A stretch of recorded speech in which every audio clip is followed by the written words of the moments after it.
बहनों भाइयों, मैं इश्तियाक अली, पूर्व महासचिव जिला कांग्रेस कमेटी बूंदी। मैं सभी शहरवासियों, सभी प्रदेशवासियों और सभी देशवासियों को रक्षाबंधन के पवित्र बंधन और पवित्र त्यौहार की हार्दिक शुभकामनाएं देना चाहता हूं। और मैं उम्मीद करता हूं कि इस देश के सभी बहन भाई खुशहाल रहें और आगे बढ़ते रहें। दोस्तों, जैसा कि आज हम भारतवर्ष के अंदर ही नहीं पूरे विश्व में रक्षाबंधन का पर्व मना रहे हैं। रक्षाबंधन का मतलब हमें हमारे अपने और अपने लोगों की सुरक्षा और उनकी सहायता करना होता है। सहायता करने के साथ साथ मैं जिस शहर से आता हूँ, बूंदी राजस्थान से, बूंदी राजस्थान की मैं समझता हूँ कि हजारों सालों से एक राजा महाराजाओं से लेकर पहचान रही है। रजवाड़ों के टाइम से बूंदी से ही हमारे पास में कोटा राजस्थान निकला है। लेकिन दुर्भाग्य की बात है कि आज जिस शहर में मैं रह रहा हूँ, उस शहर की हालत एक कस्बे, एक गांव की तरह होकर रह गई है। इसका दोष किसी एक पर नहीं, किसी एक व्यक्ति पर नहीं, किसी एक अधिकारी पर नहीं, किसी एक नेता पर नहीं, लेकिन मन में पीड़ा होती है। जब हम रहते हैं, जब हम बाहर निकलते हैं, तो जहां देखो गंदगियों के अंबार लगे हुए हैं। यहाँ कई इलाकों के अंदर डेंगू से पीड़ित लोग अस्पताल में भरे पड़े हुए हैं। यहाँ कई लोग अस्पताल के अंदर जांचों से प्रभावित है कि यहाँ की जांचें नहीं लिखी जा रही, अव्यवस्थाएं हो रही। शहर के अंदर जिस तरह से एक महामारी का दौर आने वाला है, कचरों का ढेर, गंदगी का ढेर, कोई नगर परिषद का ध्यान नहीं।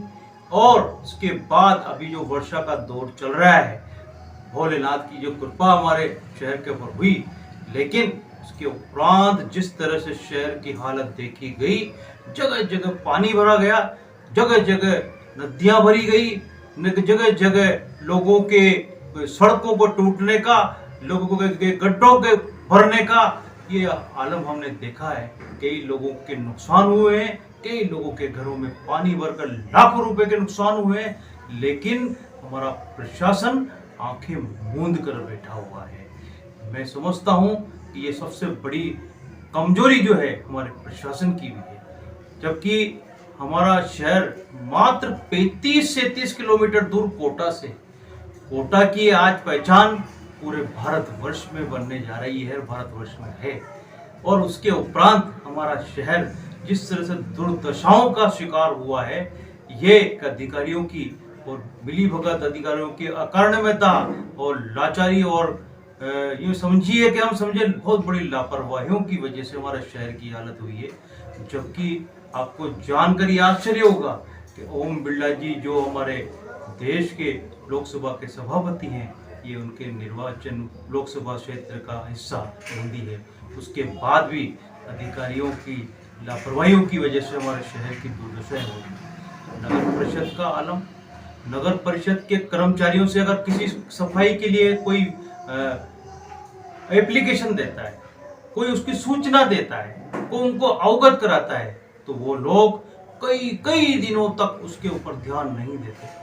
आखिरकार किसी न किसी को आंदोलन करना पड़ता है, जब जाके वो शहर का कचरा या जल भराव वहां से दूर हटता है। मैं समझता हूं अगर यही हालात हमारे शहर के रहे तो आने वाले समय के अंदर शायद ये गांव की श्रेणी में बन के रह जाएगा, जहां हम पूरे देश में विकास की गंगा बहाने की बात कर रहे हैं, लेकिन हमारे शहर को हम पीछे धकेलते हुए गांव की ओर ले जाने का प्रयास हम लोग और हमारे अधिकारी कर रहे हैं। इसका दोष किसी एक पार्टी पर नहीं, किसी एक सरकार पर नहीं। यहाँ कई लोगों की सरकारें रही, कई पार्टियों की सरकारें रही, भिन्न भिन्न यहाँ सभापति रहे, भिन्न भिन्न यहाँ एमएलए रहे, लेकिन इसके बावजूद हमारे बूंदी शहर का बुरा हाल जो देखने को मिल रहा है, शायद बहुत कम मिले। तो मैं प्रशासन से और सरकार से, जबकि प्रशासन हमारे यहाँ सभी तरह से मुस्तैद होने के बावजूद अकारणीयता और लापरवाही की वजह से हमारे शहर की हालत हुई।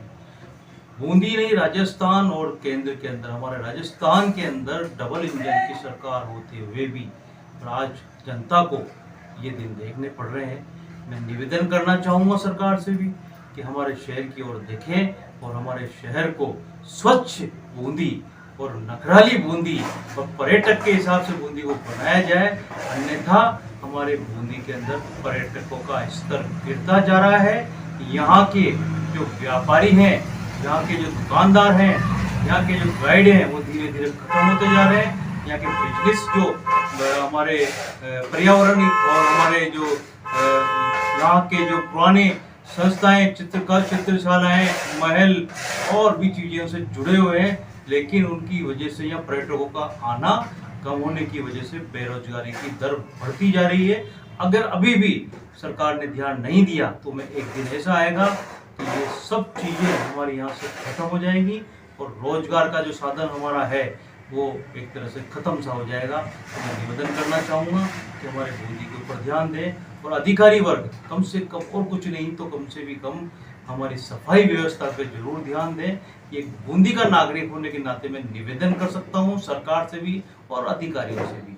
और मैं पुनः सभी बहन भाइयों को रक्षाबंधन के पर्व पर बहुत बहुत शुभकामनाएं देना चाहता हूँ। जय हिंद, जय भारत।